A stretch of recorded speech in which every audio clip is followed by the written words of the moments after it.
Welcome everyone to a new blog, to a new video. If this is your first time visiting, or even if it's not and you have not yet subscribed, go ahead, do it now. Don't forget that here we're going to teach you how to recognize when your nation is under attack by external forces and how to recognize when you should defend your nation's sovereignty. Let's begin with today's topic.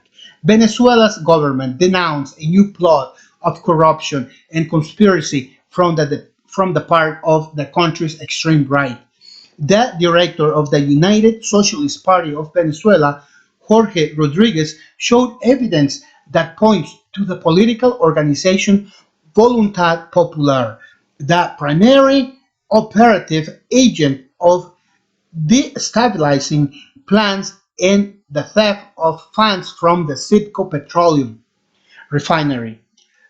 Jorge Rodriguez pointed out that the detained leader of Voluntad Popular, Roland Carreño, he was in charge of distributing $8.5 million to oppositions parties in Venezuela to conspire against the government and the Venezuelan people.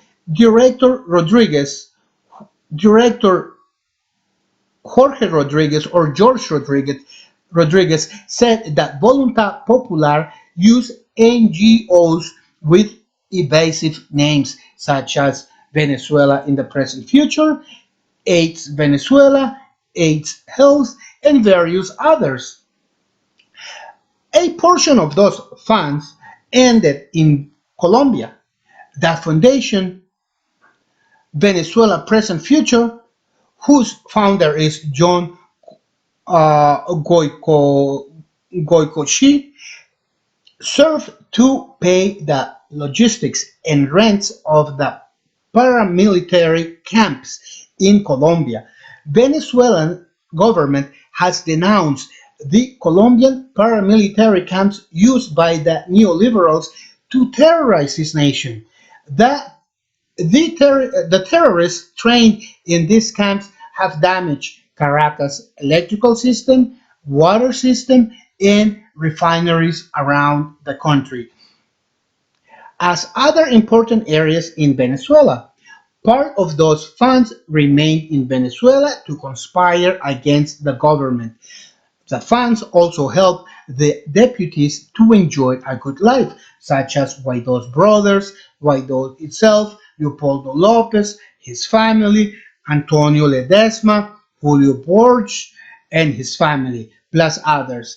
And when I say others, I mean partners of these persons I just named.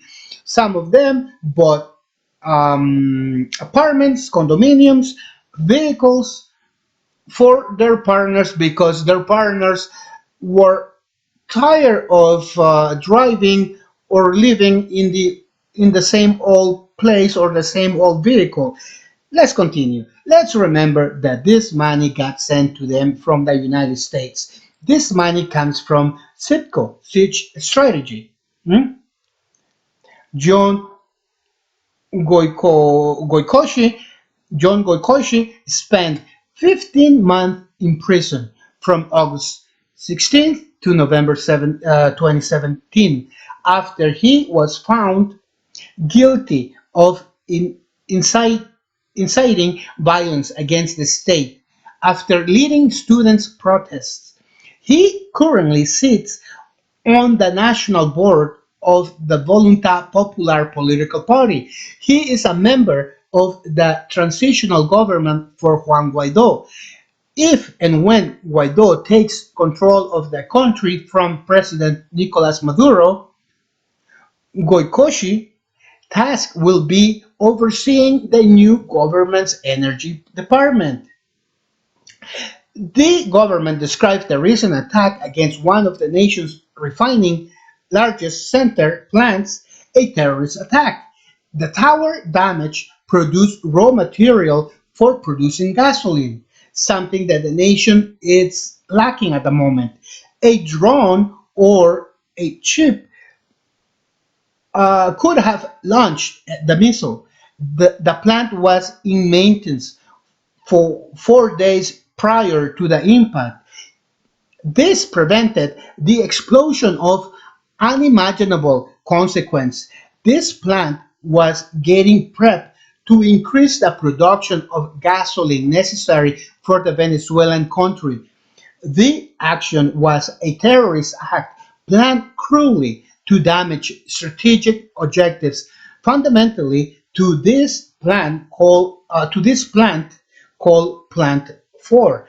If the failure had been internal, the anti-ballistic material used for the tower would not have got damaged. A year ago, the alarms were lit by the overflight of drones detected over the refinery. A month ago, on September 11th, 2020, a U.S. citizen who claimed to have entered from the Zulia state border with Colombia, a, accompanied by military men and two civilians, they had in possession an AT grenade launcher, four radios, a satellite telephone, and plans for the Emut refinery in the vehicle. Let us remember how the opposition is trying to avoid the elections of the National Assembly. After the damage caused to the refinery tower, President Nicolas Maduro asked the Venezuelan population, the national militias, the army and the national police to be on maximum alert. At the same time, he asked the different communities to denounce any strange movements. The opposition, as well as many politicians around Latin America, will misrepresent the situation. They could say that the elections should be canceled because the environment is not right for the elections.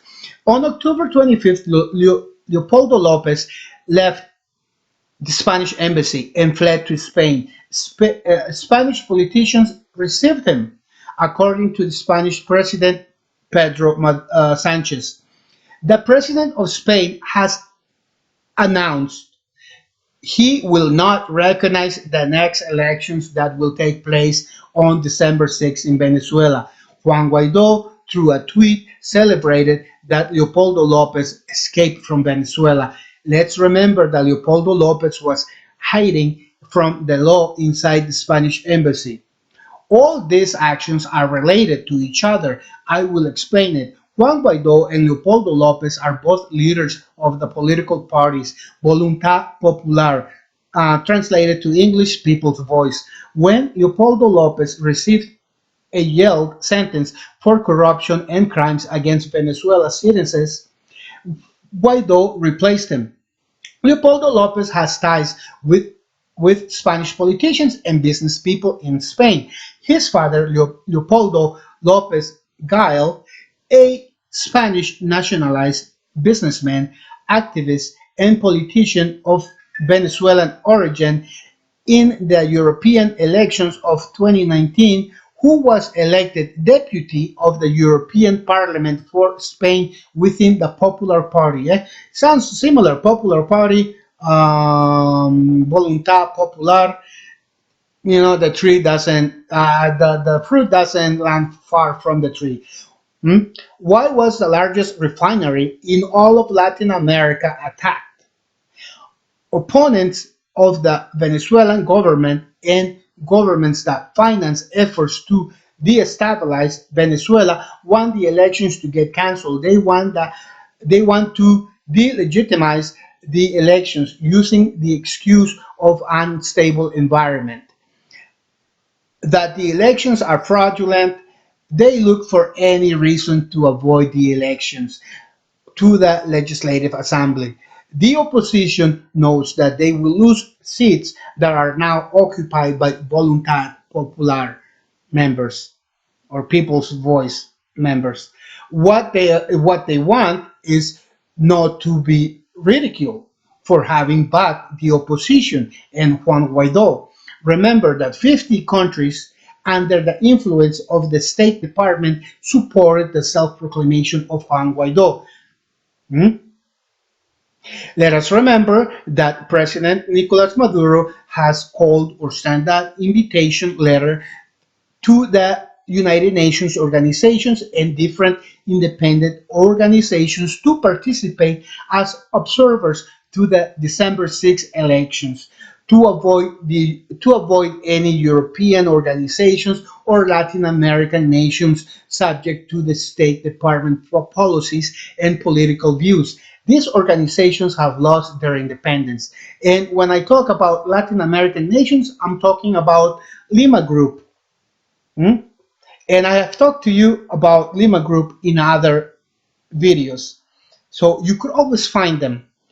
The election is under the context of the situation. The election is under the context of the Constitution of the Bolivarian Republic of Venezuela.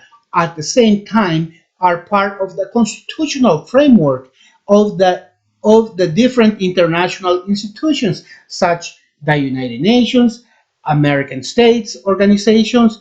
Everything is legal and legitimate. Plus, Maduro has invited international observers to observe everything gets done according to the ballot electoral. Hmm? Neoliberals do not wish the European nations to send overseers. If the Chavismo wins, Juan Guaido and the rest of the opposition will get exposed for the criminals and terrorist financiers that they have become. I invite everyone to see they, the United States. They may they want to suffocate the economy of Venezuela because what they want is the resources of these nations.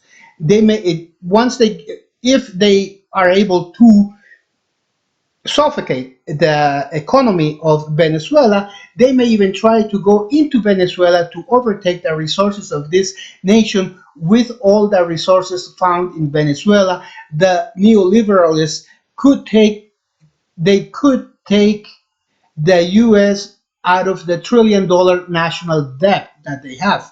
If you go, if you look up US debt clock, US debt clock, you will see that they could never pay the debt that they have. Latin American leaders have a real problem. They have not realized who the real danger is for their nation. The Colombian territory has become the center of operations for mercenaries, paramilitaries, drug traffickers, Southern Command, and NATO. All attacks against Venezuela have a base in Colombia. The president, Ivan Duque, is an accomplice. Any revolutionary government with borders with Colombia can run the risk of being attacked continuously. Well, my friends, I'm so sorry that this video got so long, but I want to say one last thing. Don't forget to help someone. After all, you might be the only one who does and brighten their day. Till next video, ciao.